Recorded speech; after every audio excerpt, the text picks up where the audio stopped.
मसला ये है कि सर कल 5:15 बजे टाइम के आसपास प्रेम भाई साहब की डेथ हुई थी।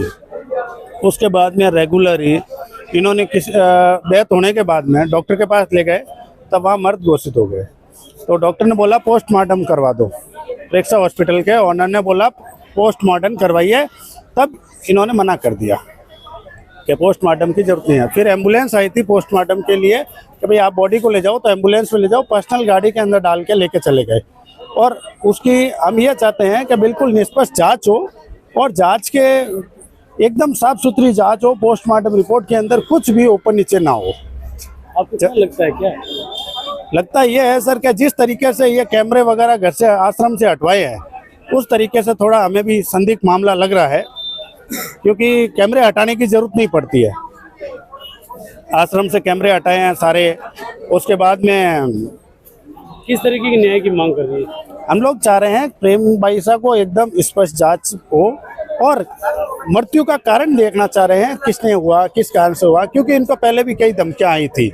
तो हम ये चाहते हैं कि भाई कौन है, क्या है, और भले ही उसकी जगह कोई भी हो। हम ये नहीं चाहते हैं कि कोई निर्दोष फंस जाए, वो भी नहीं चाहिए। हमें जो दोषी है उसको प्रॉपर सजा मिलनी चाहिए। प्रेमराज चौधरी। किस कंडीशन में लेकर आए थे? वो लाए थे तो उनकी कंडीशन बिल्कुल सीरियस ही थी, नियर टू एक्सपायर जैसी थी।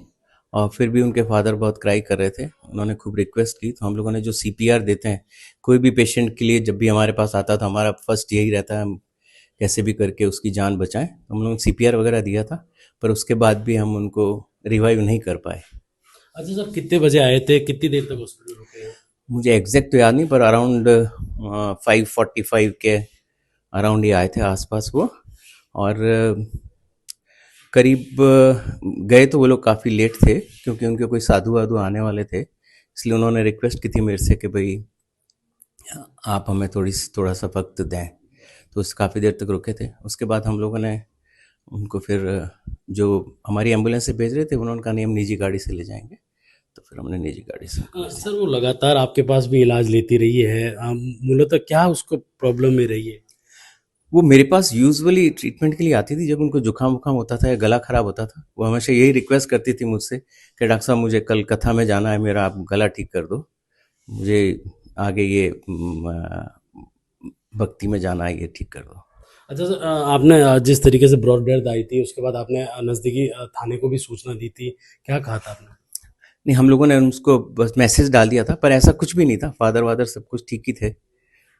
तो फिर हम लोगों ने ज़्यादा कुछ किया नहीं था। हमने यही सजेस्ट किया था कि आप लोग पोस्टमार्टम करवा दें, पर उन्होंने कहा था हमारे जो गुरुजी है वो आएंगे तो वो फिर डिसाइड करेंगे।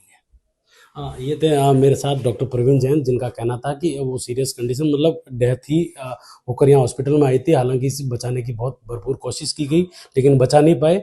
और ये डॉक्टर ने बताया कि ये पहले भी मेरे पास कभी छोटी मोटी बीमारी या छोटी मोटी तकलीफ के लिए हमेशा आती रही है।